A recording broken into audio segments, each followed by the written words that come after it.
How many of you have seen the new Netflix show Baby Reindeer?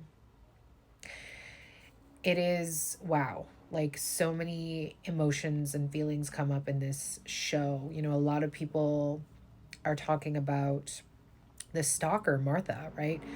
But my whole attention and focus in the documentary went to his sexual assault as a man, because that is such a profound thing to show on screen. It's a conversation that needs to be had.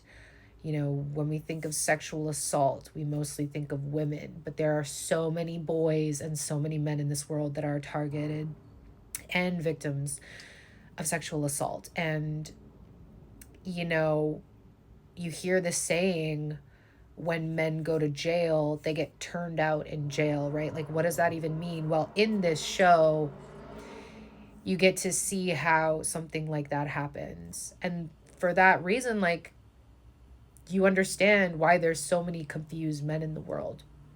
And I don't believe that all gay men are confused. I think that there's a lot of boys and men that come from sexual assault, and it confuses them. And they really show this in the show, which I think is so amazing, brave, profound, to be able to bring this to light and for us to be able to have a conversation about it.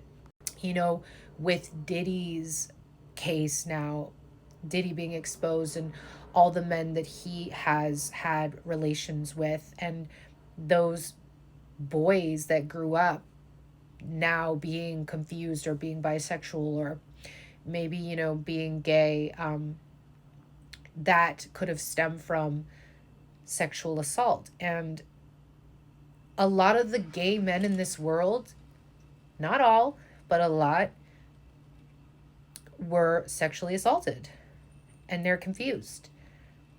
And they had their innocence taken away. They had their manhood taken from them.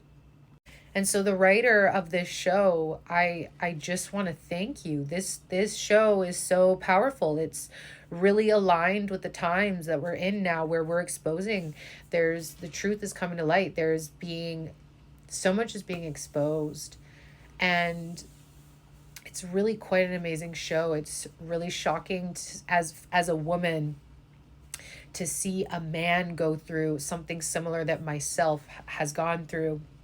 And so many other women can watch this show and relate to it. But then not only the women, there are men out there that will watch this show and relate to it. And there's a part at the end of the show where he's sharing his assault with his parents. He's talking to them about it. And his father is sitting there silent, and he just looks so devastated.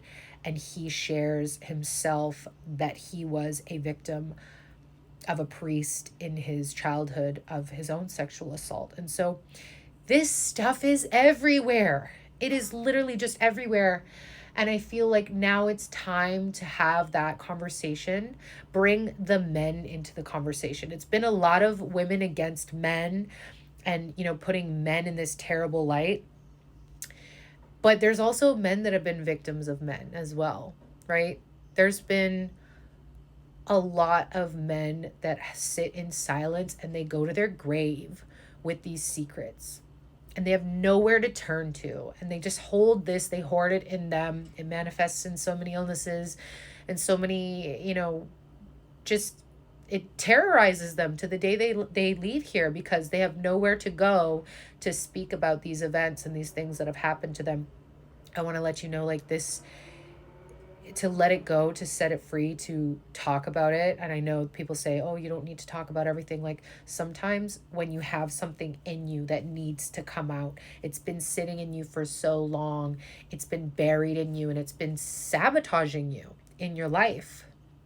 Sometimes getting it out and connecting with people, it's the most powerful thing. It is the most profound thing. It will change your life. It will help bring in the healing that you deserve, and help clear up some of that confusion that you have been sitting with, for some of you, most of your life.